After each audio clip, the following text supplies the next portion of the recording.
অবৈধ জালের ব্যবহার, তো সেটাও আমরা বন্ধ করার জন্য অনেক কার্যক্রম নিয়েছি। বিশেষ করে শুধু জাল যে ধরা তা না, আমরা জালের কারখানাগুলো মুন্সিগঞ্জে অনেকগুলো জালের কারখানা বন্ধ করেছে। আপনারা এটাও জানেন যে ইলিশ আসলে বাংলাদেশের জন্য অত্যন্ত গুরুত্বপূর্ণ একটা অর্থনৈতিক একটা সেক্টর, এবং সেটাতে আমাদের 2023-24 সালে আমাদের ইলিশের মোট উৎপাদন ছিল 5,29,000 মেট্রিক টন, যেটা কিন্তু এই ধরনের জাটকা সংরক্ষণের যে কার্যক্রম সেটার কারণে কিন্তু বেড়েছে।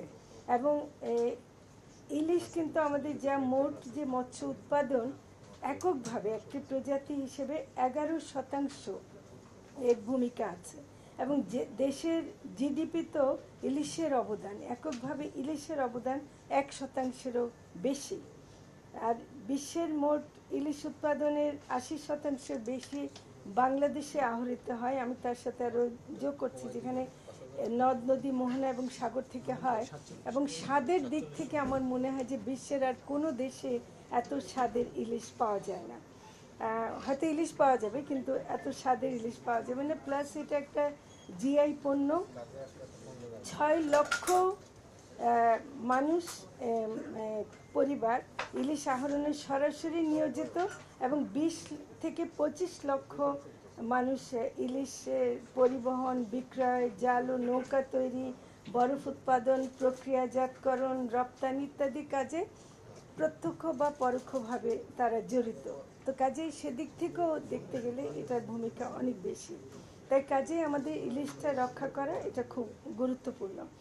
আমরা এই যে 8 থেকে 14 এপ্রিল পর্যন্ত যে জাটকা সংরক্ষণ সপ্তাহ 2025 পালন করতে যাচ্ছে, আমি একটা বিষয় আপনাদের মাধ্যমে জনগণকেও যেটা বোঝাতে চাচ্ছি, অনেক সময় মানুষ হয়তো বোঝে না যে জাটকার কেন হঠাৎ করে ধরতে নিষেধ করছে। আসলে জাটকাটা ইলিশ না, জাটকা একটা সাইজ, যে সাইজটা 10 ইঞ্চির নিচে বা 25 সেন্টিমিটারের ছোট আকারের হয়, এবং এটাকে ইলিশে রূপান্তরিত করতে হলে আমাকে এটাকে সাইজটাকে বাড়তে দিতে হবে, এবং সেই বৃদ্ধিটা 40 থেকে কমপক্ষে 40 থেকে 50 সেন্টিমিটার, এবং এগুলো হয়তো 1 থেকে 1.5 কেজির মধ্যে হবে। আবার 2 কেজির অধিক হলে 60 থেকে 62 সেন্টিমিটার, যেটা আসলেই কিন্তু ইলিশের যে সাইজ আমরা বাজারে চাই সেটা আমরা পাবো। কাজে জাটকা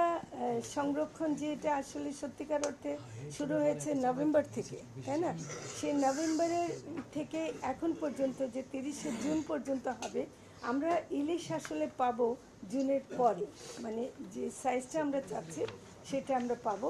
জাটকা সংরক্ষণ সপ্তাহের মূল কাজটা হলো যে একটা ব্যাপক একটা প্রচারণা করা, এবং এইটার মধ্যে এবং সব জেলাগুলোতে না, আমরা যে জেলাগুলোতে করব, ঢাকা, মানিকগঞ্জ, রাজবাড়ী, শরীয়তপুর, মাদারীপুর, ফরিদপুর, মুন্সিগঞ্জ, বরিশাল, ভোলা, পটুয়াখালী, পিরোজপুর, বরগুনা, ঝালকাঠি, চাঁদপুর, লক্ষ্মীপুর, ফেনী, নোয়াখালী, চট্টগ্রাম, বাগেরহাট, সিরাজগঞ্জ, এখানে এই সপ্তাহ আমরা উদযাপন করব।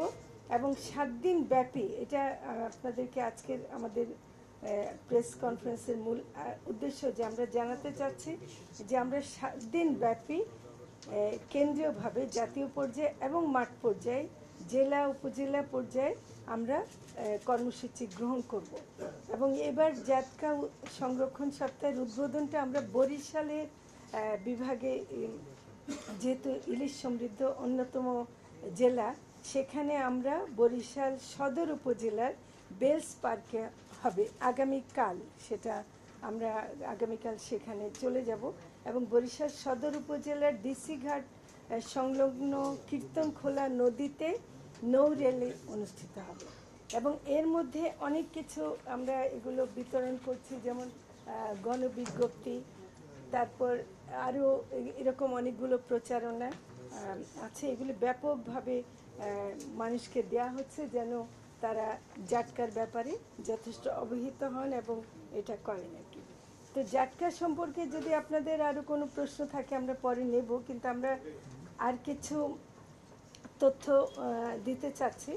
এমনিতে ধরেন আমরা যেটা হলো যে একটু মাথায় রাখা দরকার যে মা ইলিশ রক্ষা করার কাজটা কিন্তু আমরা যদি আবার সঠিকভাবে না করতে পারি, যেটা অক্টোবর মাসে হয়, কিন্তু আসলে ঠিক অক্টোবর মাসের যে তারিখটাও নির্ধারণ হয় আশ্বিনের পূর্ণিমার 4 দিন আগে, পূর্ণিমার দিন এবং পরে 17 দিন।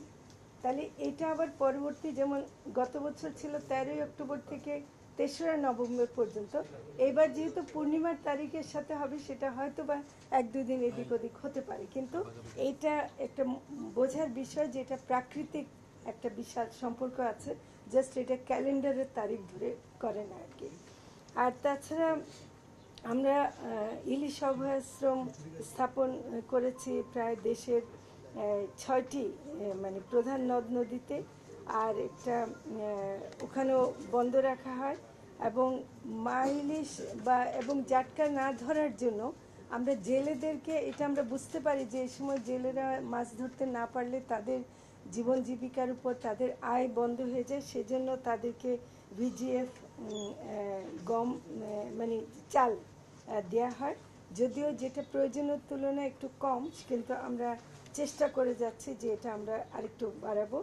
ইলিশ সহ উপকূলীয় অন্যান্য প্রজাতি ও জলজ জীব রক্ষায় নিঝুম দ্বীপ ও তৎসংলগ্ন এলাকায় 3188 বর্গ কিলোমিটার আয়তনের সামুদ্রিক সংরক্ষিত এলাকা, ম্যারিন প্রোটেক্টেড এরিয়া না অঞ্চল ঘোষণা করা হয়েছে, এবং জেলে ও মৎস্যজীবীদের জীবন মান উন্নয়ন এবং উপকূলীয় ও সামুদ্রিক মৎস্য সম্পদের উন্নয়নের জন্য আমরা sustainable coastal and marine fisheries project in Bangladesh, এটা বিশ্ব ব্যাংকের সহায়তায় করছি। তাছাড়া ইলিশ সম্পদ উন্নয়ন ও ব্যবস্থাপনা প্রকল্প, এটা রাজস্ব খাত থেকে এটা করা হয়। এছাড়া অনেকগুলো আছে।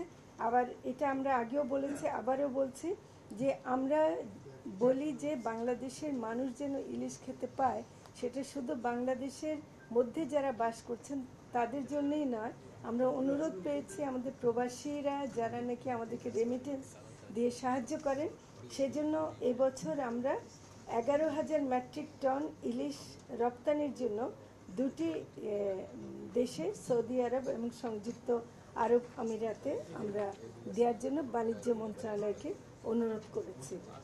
আচ্ছা, এছাড়া আমরা আরেকটা ব্যাপারে একটু আপনাদেরকে জানাতে চাই, সেটা হলো যে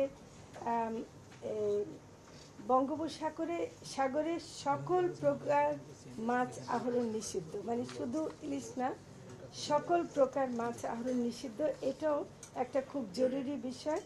সামুদ্রিক মৎস্য বিধিমালা 2023-এর 3.1 বিধি অনুযায়ী বঙ্গোপসাগরে বাংলাদেশের জলসীমায় প্রতি বছর 20 মে থেকে 23 জুলাই পর্যন্ত 65 দিন সকল প্রকার মৎস্য নৌযান কর্তৃক যে কোনো প্রকার মৎস্য ও ক্রাস্টেশিয়ান আহরণ নিষিদ্ধ করা হয়।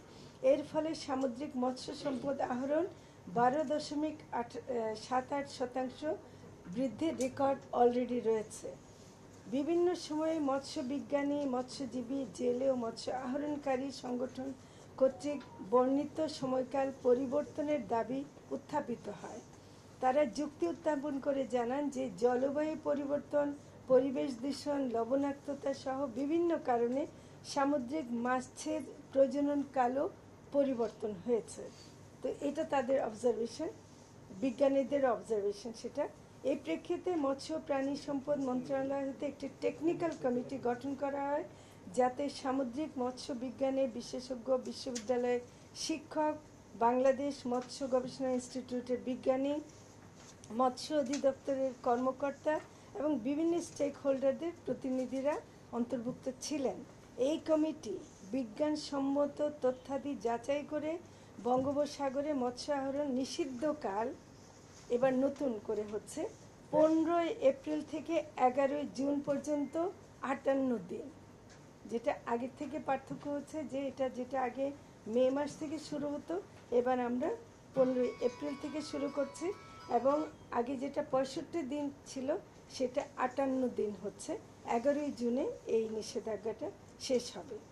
এই সুপারিশের প্রেক্ষিতে 16 মার্চ সংক্রান্ত মানে একটা প্রজ্ঞাপন জারি করা হয়, যার ফলে সামুদ্রিক মৎস্য বিধিমালা 2023 সংশোধন করে সামুদ্রিক মৎস্য সংরক্ষণ ও টেকসই মৎস্য আহরণের জন্য প্রতি বছর 15 এপ্রিল থেকে 11 জুন পর্যন্ত 58 দিন সকল প্রকার মৎস্য নৌযান কর্তৃক বঙ্গোপসাগরে মৎস্য আহরণ নিষিদ্ধ করা হয়েছে। এটা প্রধানত সাগরের জন্য, কিন্তু এর সাথে যেহেতু মোহনাগুলো জড়িত, তো সেগুলো লক্ষ্য রাখা হবে এবং এটা খুব মনিটর করা হবে। একটু আগে আমাদের সেই মিটিংটা ছিল, আমরা আন্তঃমন্ত্রণালয় মিটিং করেছি, যারা সংশ্লিষ্ট তারাও এসেছিলেন এবং আশা করছি যে এবারে 58 দিনটাও আমরা ভালোভাবে পালন করতে পারব।